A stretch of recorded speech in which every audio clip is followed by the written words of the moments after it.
Last week, in Understanding Israel Part 3, we discussed the Messiah from the understanding of the Hebrews.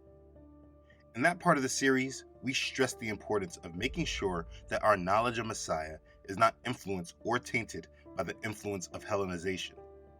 And I have made many points that explain how dangerous this influence can be to our faith. We have been learning about the Hebrews, because during the times when the scriptures were written, they are the only nation or group of people that were directly led by the Most High.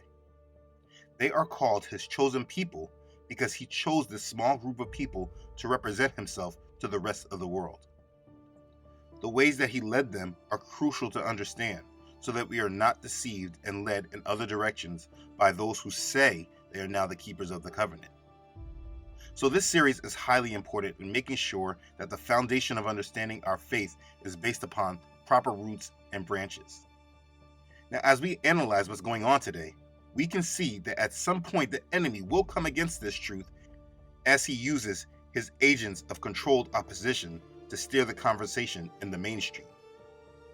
I do not believe that what Kanye was mentioned for and suspended on social media for is a coincidence at all in regards to the direction that Yah is leading me. It seems that soon people like him will be used to paint a broad brush over this truth and make it so that certain things just cannot be said. Professor Griff, who had been kicked out of Public Enemy back in 1989 for anti-Semitic comments. He and Nick retread anti-Semitic conspiracy theories and questioned the birthright of the Jewish people. The Semitic people are black people. Right. You can't be anti-Semitic when the Semitic when we are the Semitic people, when we are the same people that who they want to be. That's our birthright. That's our birthright. The reaction was swift and widespread. Rabbi Abraham Cooper condemned the commentary, saying anyone seeking a PhD in Jew hatred should watch this interview. Explanations and subsequent apologies fell short. But they do not matter, and we should not give them more power than they deserve. What Father wills cannot be stopped or undone. So we will continue on through his power and not focus on the plots of the enemy. Last week, we discussed the Messiah and how he fulfilled the promise to Abraham. And everyone, for the most part, had a good understanding of how important our Messiah is. Now, as we continue to understand Israel, it is important to track their history and what happened with them from the time they crucified our Messiah until our current modern-day history today. This history is something that seems to be hidden from the majority. But the thing is that the truth is not hidden. It's just that it's not told in the mainstream. Understand, after Messiah left, there was a hijacking of the faith. And the children of Judah, who again were no longer being led by Yah, they were now deemed by those who now took charge of the faith. And I'm not talking about the true church. I'm talking about the hijackers. Those hijackers felt that Judah was no longer important, especially compared to them. And therefore, the rest of Judah's story and their movements have been removed from our history, until of course this present day, where a group has now come in and they have declared that they are the chosen people and that they are the covenant keepers, and they want to rebuild their temple. So for those who desire to live in truth, the next question in understanding must be, what happened between the time of Messiah's crucifixion and our modern current day history? These next few parts of the series is going to tackle this question head on. Let's begin. Okay, so when we last ended part 3, we were discussing Yahusha. In understanding what happens next with Israel, it's important to understand there was another split. There were those that followed Yahusha and started his church, being a part of his assembly, and there was those that rejected the Messiah, had him killed, and tried to resume life in Judah and Jerusalem all the same way that they had. Now, I will not be referencing the Jews that accepted Messiah and started his church. I do go over that in more depth in the History of Religion series. The problem with that history is that it takes us in another direction because there were, like I keep saying, hijackers that infiltrated and took control and steered the faith. As I've explained many times, what happened from that time to now is that Gentiles and foreigners hijacked the gospel and brought it to the world in a way that leaves out understanding from the nation who the belief had come through. And ever since the Romans came into the picture and declared that they were now the keepers of this covenant, what happened is that history has made it that the major empires of the world who have said that Christianity is now their main religion, they then took it upon themselves to show us what is important about the faith and what is not. And this has led to a complete disconnection from the truth, which we, the true assembly of Yahusha, are now reviving. The Romans, through the Roman Catholic Church, became the authority of the faith in the world, and the true believers were suppressed. And with the Roman Catholic Church having a massive amount of falsehoods, history then took off in a great scheme of deception and the pushing of false doctrines, all in the name of Jesus. This Messiah that was preached has nothing to do with the true Messiah of the Hebrews.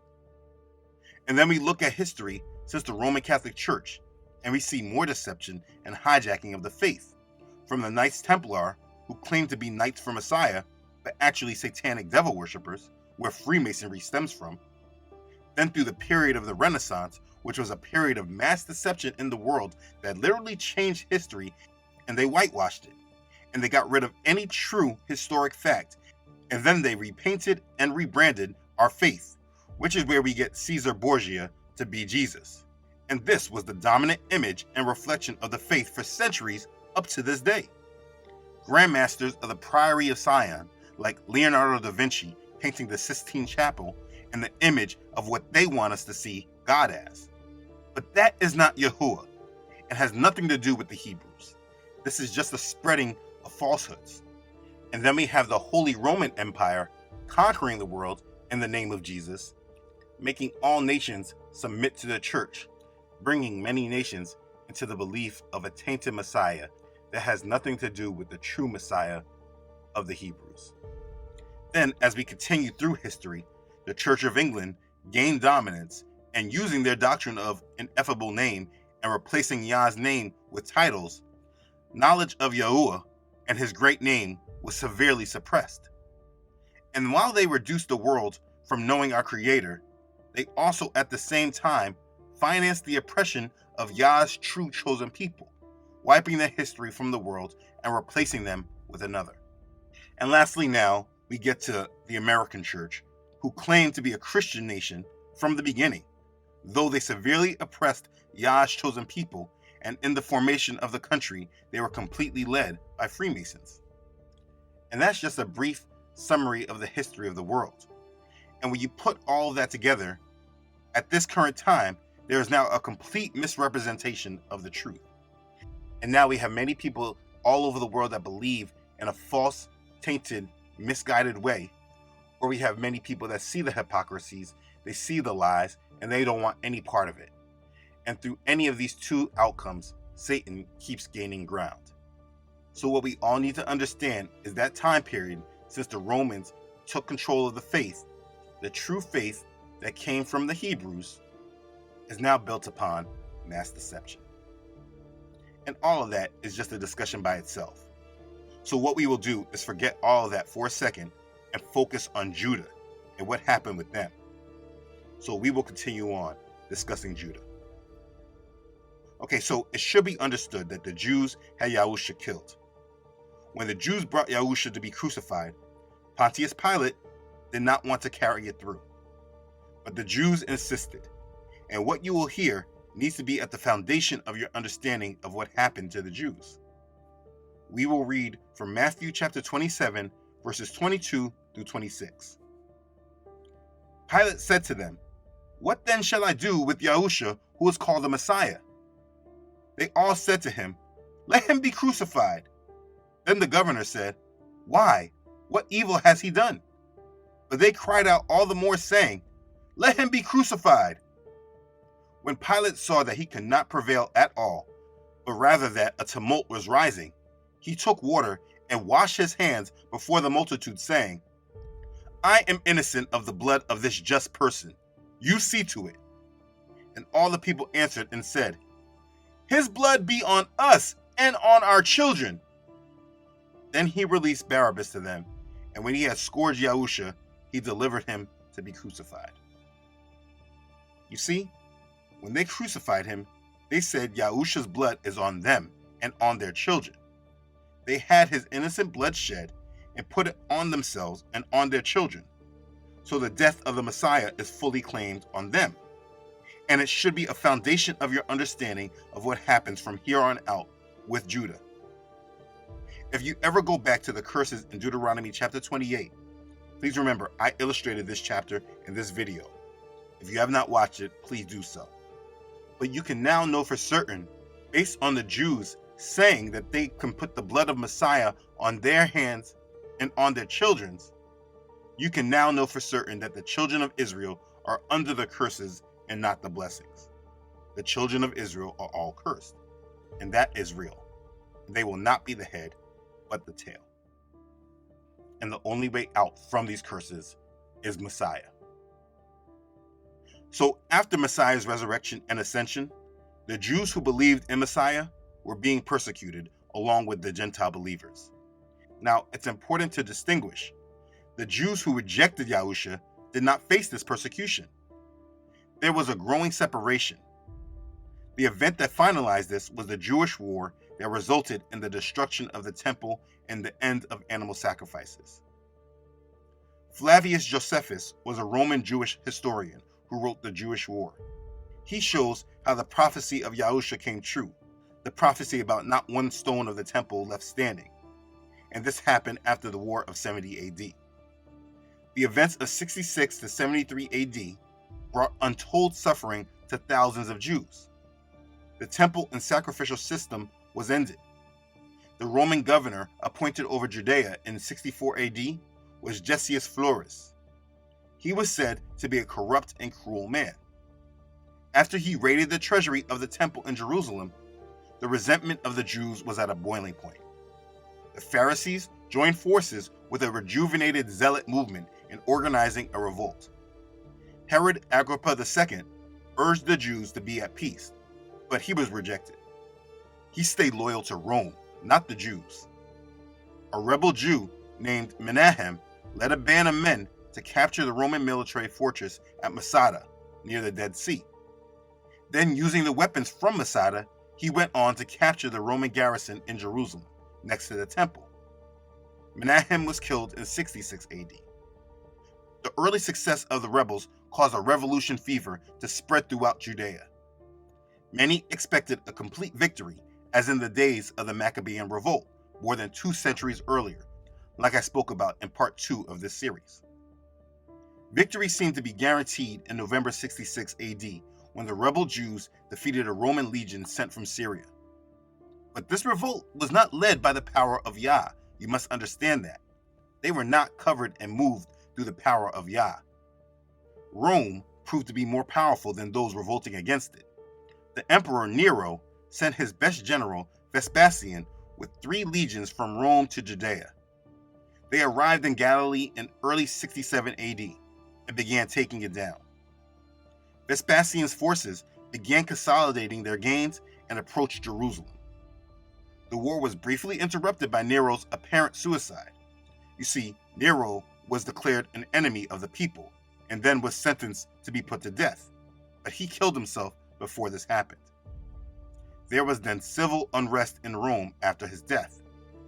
Vespasian resumed his military offensive of Judea in June of 69 AD and took all of Judea except Jerusalem. He was proclaimed emperor, and he left Judea to go back and take control of the complete Roman Empire. This time period is known as the Year of the 4 Emperors. In the spring of 70 AD, Vespasian sent his son Titus to crush the Jews. Titus had several Roman legions at his disposal. His troops laid siege to Jerusalem in April. The Jews were able to endure 5 months.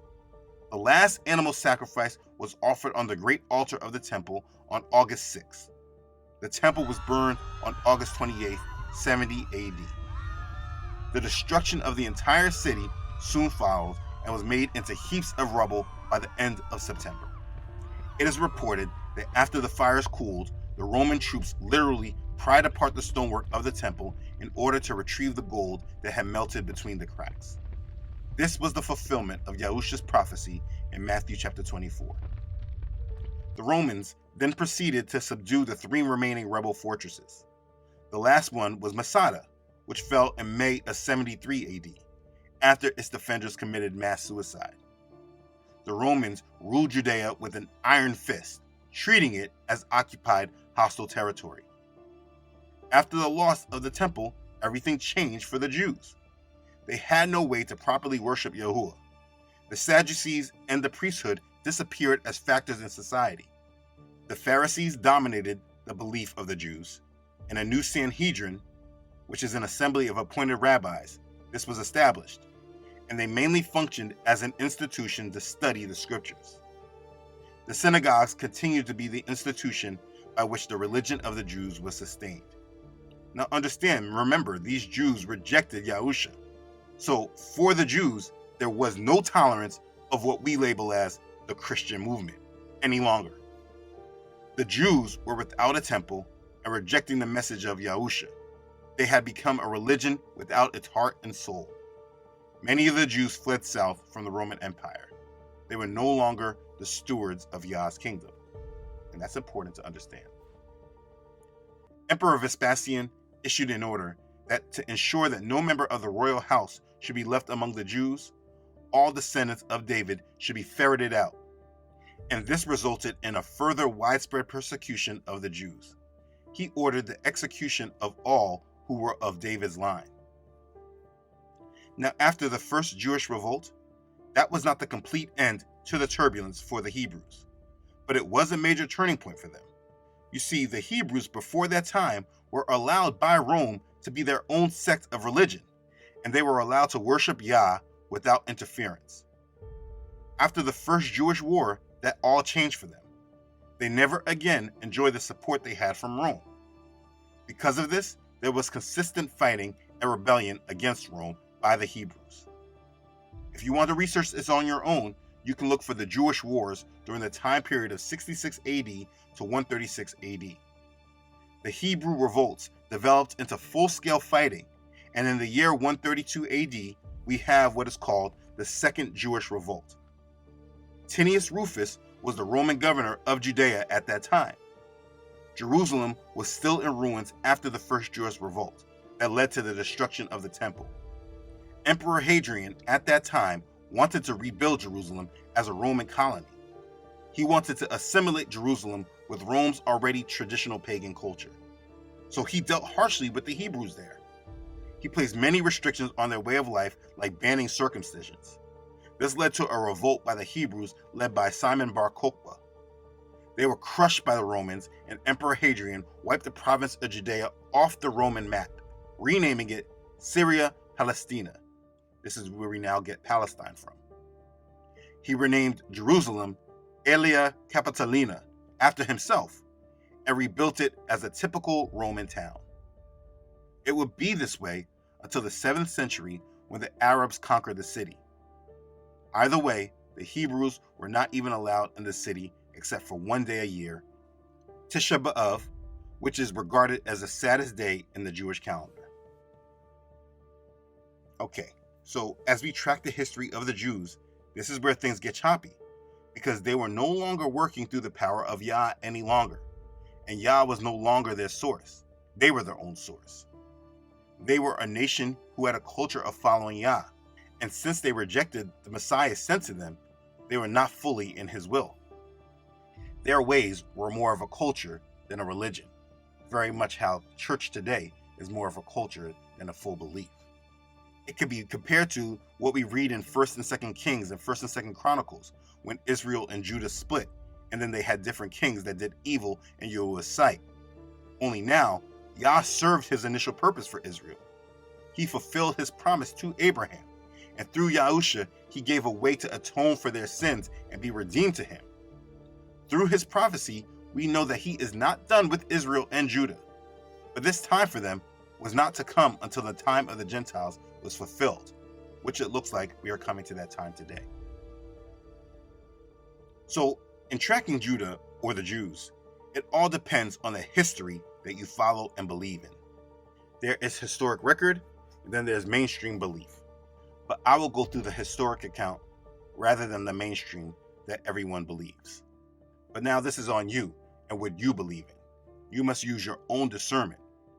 Let's just look at a map. This is a map of the territory of the Roman Empire in the 1st and 2nd century.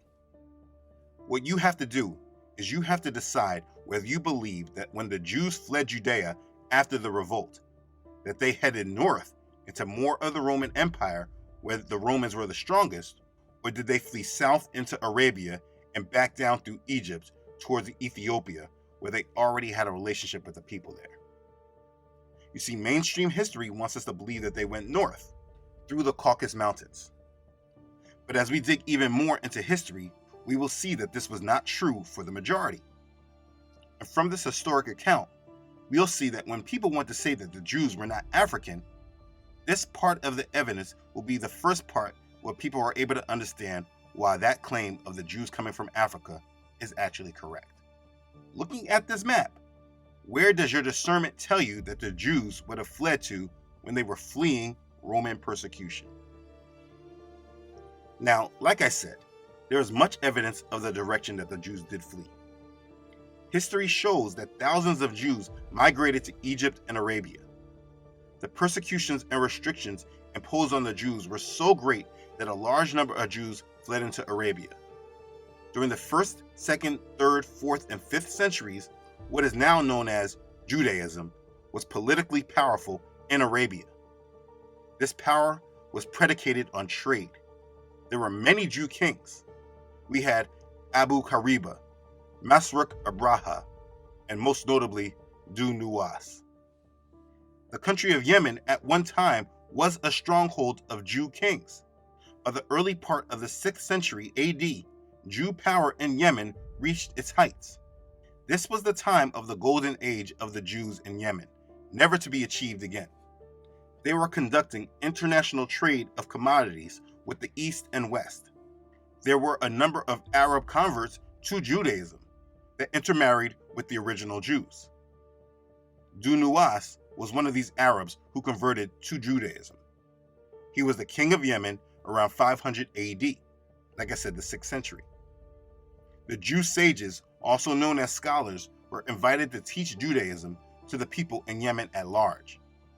When Du Nuwas heard that the Jews were being persecuted in the Byzantine Empire, he retaliated by killing some Byzantine merchants and 20,000 Christians in Arabia. But this act brought about the fall of the Jew kingdom in Arabia. Again, this is very important to understand when you're understanding Israel. The power of Israel was not destined to be used in the world in this way. As it's prophesied to Zerubbabel in Zechariah chapter 4, verse 6, "Not by might, nor by power, but by my spirit, says Yahuah of hosts." And so when the Jews tried to gain power by their own might, this did not have longevity for them. Now, the Jews throughout their history were completely against the Roman Catholic Church. I mean, not only did they reject Yahusha, but now this church, who was under the charge of Rome, who removed them from their own land, was speaking about a Hebrew savior with the Latin name Isis. So the Jews were completely against the Roman Catholic Church for the rest of their history in this world. Now, to understand more of the Jews' history, it takes us into the rise of Islam.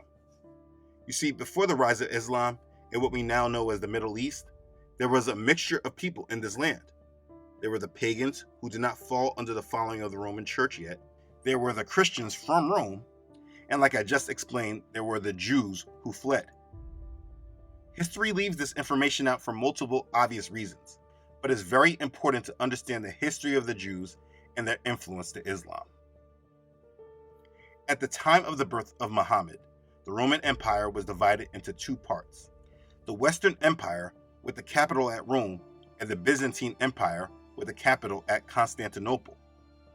Many different influences weakened both of these empires by this time, which gave way for a new power. The Arabian Empire, with its new religion of Islam, established itself on the ruins of the Roman Empire in the Middle East, Africa, and the parts of Europe. Europe remained dormant and inactive during the period that we know as the the Dark Ages, while the Muslim empire grew in dominant influence. When Muhammad was born, many Arabs were still worshipping the sun, the stars, spirits, and idols. It's said that the Arabs possessed 360 idols, one for each day of the year. Muhammad was born 570 AD. I do go more in depth with the birth of Islam in part 64 of the History of Religion. I will not dwell on it in this video for time purposes. Muhammad, who spent many days in the hills outside of Mecca, wanted to lead his people away from their idolatry. He believed that he was commissioned by the angel Gabriel and believed he was a prophet. In the History of Religion series, the truth of this was exposed. But either way, he went out to the Holy Temple to preach to the multitudes with the words that started the first phase of the Islamic Revolution. There is no God but Allah, and Muhammad is the prophet of Allah. I rebuke that in the name of Yahusha. Anyways, at that time, due to the Hebrews' influence in the region, the Torah was already being translated into Arabic, and the Arabs were delighted and pleased to read about their great ancestors and the story of the Hebrew patriarchs. We have been so trained to ignore that there was an influence of Jews during the early part of modern history. We speak so much of Rome and the Christians, but the Jews were also known. They just held pockets of power that were eventually overthrown. And because history depends on who is telling the story, if the devil didn't want you to know that the Jews still had influence after they left their land, unless you are seeking out this information yourself, the mainstream narrative will not cover this. But how and why do you see that Muslims are so attached with the Old Testament? Anyways, the Jews used their talents to form influence, but they were never able to become a nation again, even to this day. But like I just explained, the Arabs were influenced by the Jews there. The Jews read the Torah to them. Again, this brought great pride to the Arabs as it does today, like when they read things like Ishmael was to become a great nation. That's why it's so easy for Muslims to feel so comfortable with the Bible and feel like the history is shared. If you ever speak with a Muslim, they are connected with you for much of the Old Testament. This is because they are in that history and they were not taught about it through the Roman Church. You see, the church wanted to convert them, but the Jews started this influence because this is their story. This was their heritage. But let's not get caught up on that just yet. Let's get back to Muhammad.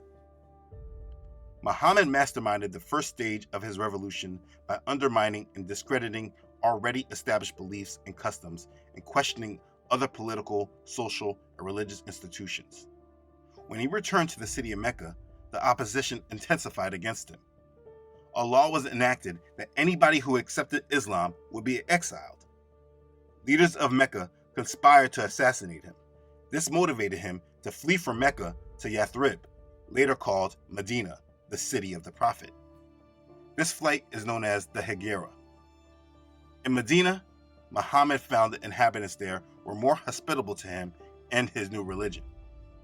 One factor that contributed to this was that there were many influential Jews in Yathrib, Medina, who were allies with other Arabs. And of course, these Jews introduced the conception of one God. You must understand that Arabs at that time before Muhammad's rise were somewhat tolerant of the Jews. The Arabs there were ready to accept Islam because they were influenced to a great extent by the concept of the one God of the Jews.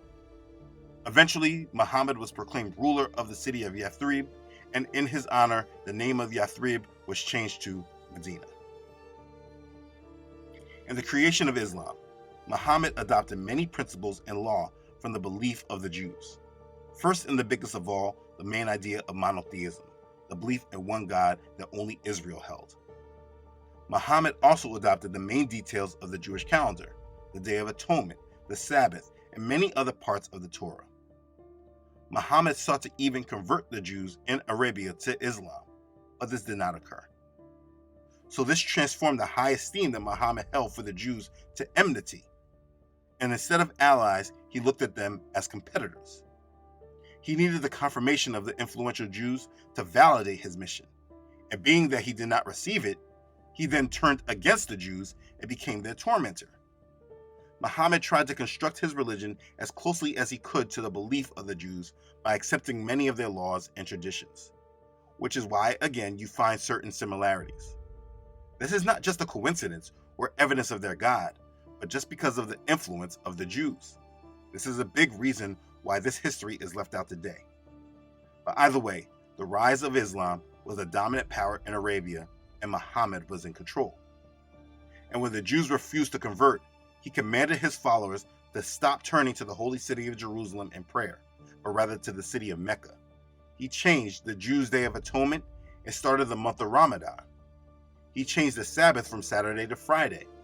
To gain the loyalty of the pagan Arabs, just as Romans did with their pagans, Muhammad adopted many of their loved customs. The Kaaba stone was to receive high regard in their new religion. Also, the pagan temple at Mecca was to remain as a holy site. Thus, Islam spread amongst the Arab tribes. It is very important to understand that Muslims are not worshiping the same God of the Hebrews. The similarities in these beliefs come from the assimilation, just like the Roman Catholic Church did. There was a merging and copying of beliefs.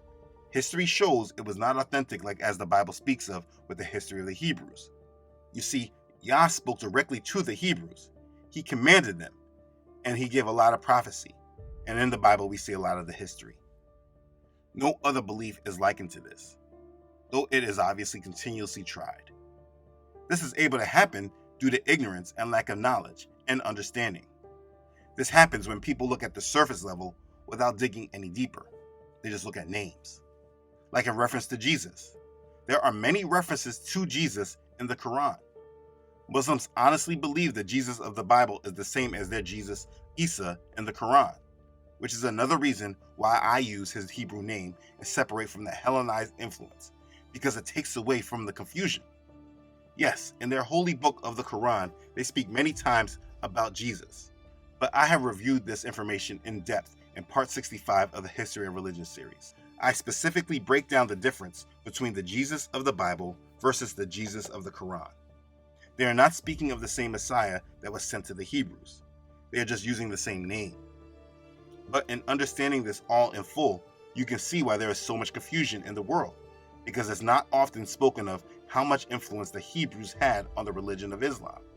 And as we go into our modern history, with much of our past history taken and withheld from us, given to us in small doses mixed with confusion, it's easy to see how people will believe that all the religions and beliefs are the same, believing that they are all one. But this is just a direct consequence of a lack of understanding of history. Let's keep going. In the second stage of Muhammad's Islamic revolution, after all his means of persuasion to convert did not work, he sent a sword. He became a martial prophet, and the pagans and stubborn Jews became his victims. One instance, for example, was at the Battle of the Foss in the year 627. This is when the Jew tribes were defeated by the armies of Muhammad.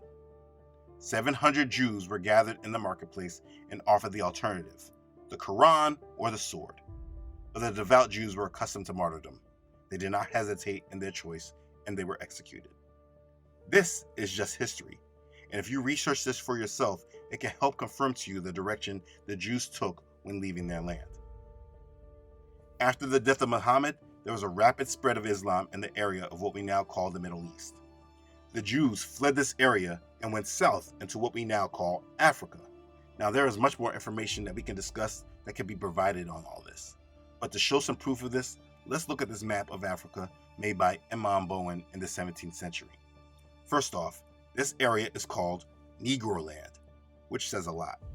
But if we look at this map deeper, we can see where they took the slaves from. Right on the slave coast, which was labeled what? Yes, Kingdom of Judah. Understand, the Jews scattered and tried to keep their customs, but they were not living in their land, and they were not under the blessings, but the curses of the Most High.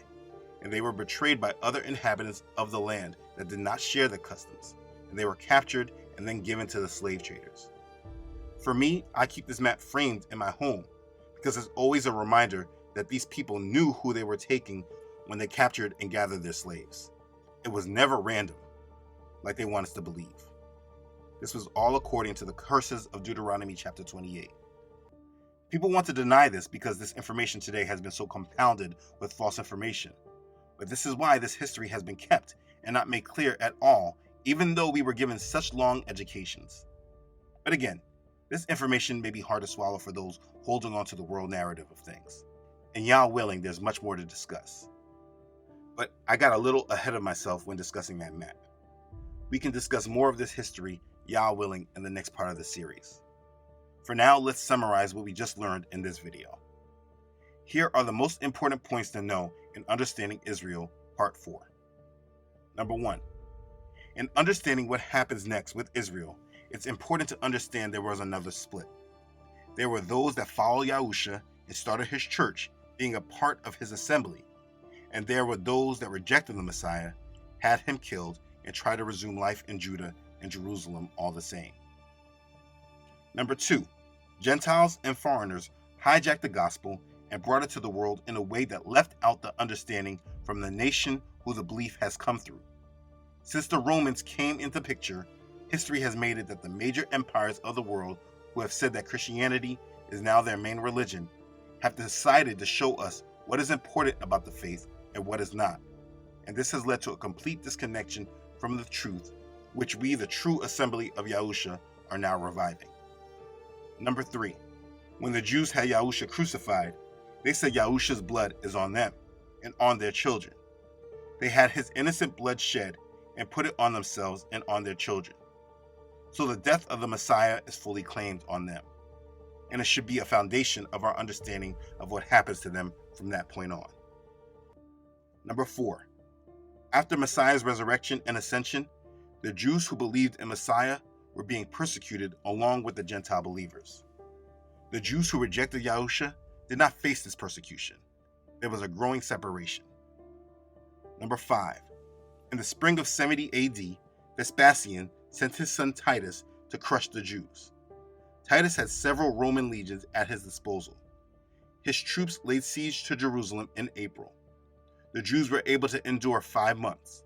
The last animal sacrifice was offered on the great altar of the temple on August 6th. The temple was burned on August 28th, 70 AD. The destruction of the entire city soon followed and was made into heaps of rubble by the end of September. This was fulfillment of Yahusha's prophecy in Matthew chapter 24. Number 6, the Romans ruled Judea with an iron fist, treating it as occupied hostile territory. After the loss of the temple, everything changed for the Jews.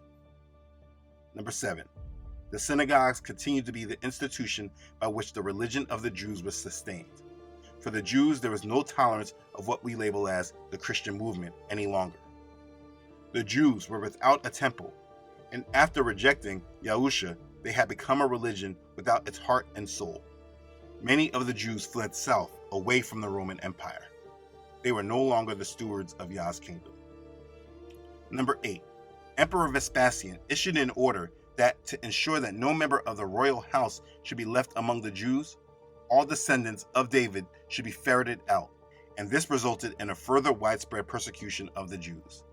He ordered the execution of all who were of David's line. Number 9, after the First Jewish War, everything changed for the Jews. They never again enjoyed the support they had from Rome. Because of this, there was consistent fighting and rebellion against Rome by the Hebrews. Number 10, in the year 132 AD, we have what is called the Second Jewish Revolt. Emperor Hadrian wanted to rebuild Jerusalem as a Roman colony. He wanted to assimilate Jerusalem with Rome's already traditional pagan culture. He dealt harshly with the Hebrews there. He placed many restrictions on their way of life, like banning circumcisions. This led to a revolt by the Hebrews led by Simon Bar Kokhba. They were crushed by the Romans, and Emperor Hadrian wiped the province of Judea off the Roman map, renaming it Syria Palestina. He renamed Jerusalem Aelia Capitolina after himself, and rebuilt it as a typical Roman town. It would be this way until the 7th century when the Arabs conquered the city. Number 11, in tracking Judah or the Jews, it all depends on the history that you follow and believe. You have to decide whether you believe that when the Jews fled Judea after the revolt, they headed north into more of the Roman Empire, where the Romans were the strongest, or did they flee south into Arabia and back down through Egypt towards Ethiopia, where they already had a relationship with the people there. Number 12, in the creation of Islam, Muhammad adopted many principles and law from the belief of the Jews. First and the biggest of all, the main idea of monotheism, the belief in one God that only Israel held. Muhammad also adopted the main details of the Jewish calendar, the Day of Atonement, the Sabbath, and many other parts of the Torah. Muhammad sought to even convert the Jews in Arabia to Islam, but this did not occur. Number 13. When the Jews refused to convert, he commanded his followers to stop turning to the holy city of Jerusalem in prayer, but rather to the city of Mecca. He changed the Jews' Day of Atonement and started the month of Ramadan. He changed the Sabbath from Saturday to Friday. Number 14. It is very important to understand that Muslims are not worshiping the same God of the Hebrews. The similarities in these beliefs come from assimilation, just like the Roman Catholic Church did. There was a merging or copying of beliefs. It was not authentic, like as the Bible speaks of with the history of the Hebrews.